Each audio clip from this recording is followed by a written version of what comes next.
Bien. Sí, vamos a analizar justamente con los datos que conocimos ayer.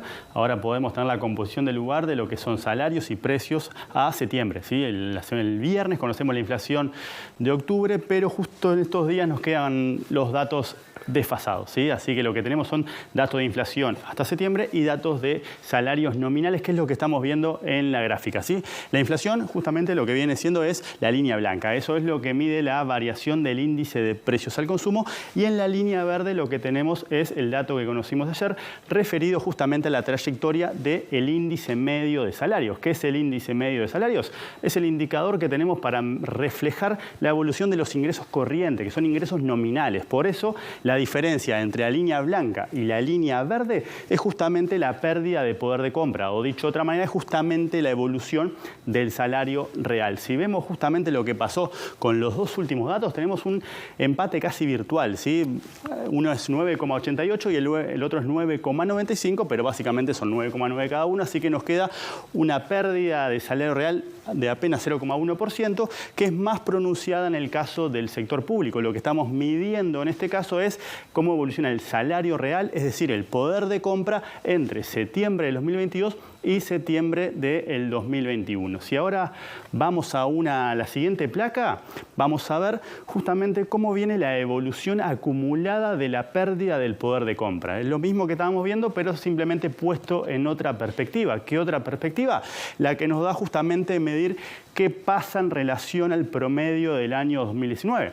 ¿Sí? La línea roja justamente nos marca ese umbral de referencia, cuando la línea blanca, que es justamente el índice de salario real, está por debajo, lo que nos queda en el medio es ese poder de compra que se va perdiendo, ¿sí? Cada vez que sube es porque tuvimos ajustes. Acá se ve clarito el ajuste que tuvimos el mes de julio y los adelantos de los correctivos, pero de vuelta, una vez que pasa eso, la inflación vuelve a morder salario, y lo que tenemos es que cuando lo medimos en todo este periodo, la pérdida del poder de compra promedio para la economía asciende al 4%. Esto es todo lo que se ha perdido desde 2019, ¿sí? Para el público esto es un poquito más, 4,2%, y para el privado es del entorno del 4%. ¿Sí?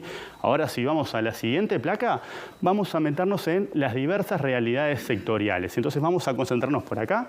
Lo que estamos viendo es justamente, de vuelta, la evolución interanual del poder de compra. Esto es, qué pasó con los salarios de cada uno de estos sectores a la interna del sector privado en relación al mismo mes del año anterior.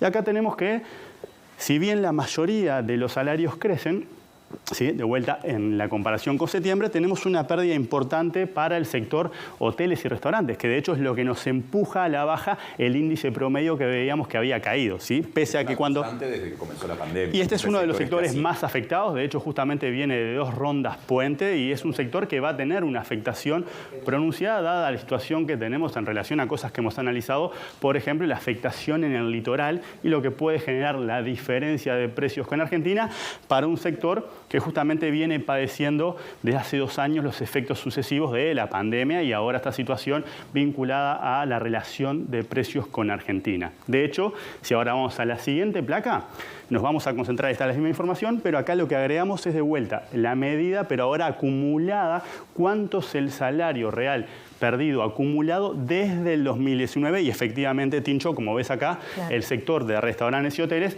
tiene una pérdida acumulada del entorno del 9%. Acá justamente estamos viendo, bueno, todo lo que le pasó estos 2 últimos años. Luego lo que vemos... sobre todo ese 4% que veíamos en la primera placa, en pérdida salarial. O claro, sea, se explica sobre todo por la incidencia de estos sectores. Y eso es algo que viene pasando, y cuando lo mirás acumulado, que justamente te va licuando esos distintos saltos que tenemos por los correctivos, lo que te queda o lo que te deja es una pérdida de poder de compra del entorno del 9%, que cuando la comparamos con esta referencia, vieron que todos los salarios efectivamente de los sectores dentro de la órbita privada están registrando una pérdida de poder adquisitivo. Entonces, viendo que pierde menos, creo que es intermediación financiera, 1,4%. Exacto, si están ordenados como estaban acá, que es por orden, pero acá ya nos quedan desordenados, y efectivamente el que pierde menos es justamente un sector que cuando lo miramos interanualmente muchas veces viene ganando a la inflación, pese a que en el acumulado lo que nos deja justamente este resultado. Y ahora, simplemente para terminar, vamos a la última placa,